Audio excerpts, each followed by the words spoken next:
Hi guys! Meron na pala akong bagong ipakita sa inyo guys. Ito yung lutuan guys na parang parilyahan na pwede ka ditong mag-ihaw o kaya magsugba ng isda. Kahit saan, pwede mo to dalhin guys. Kahit sa bahay o kaya mag-camping ka.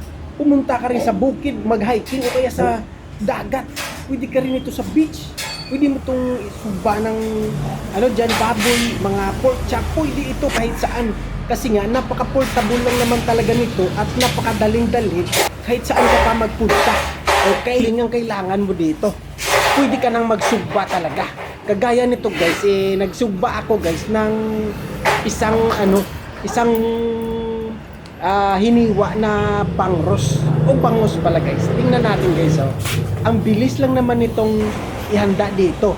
Ayan, portable na portable guys. Hindi mo talaga to mahihirapan na gamitin o kaya dalhin kasi nga napakagaan lang naman talaga. Ayan, wow, kitang-kita.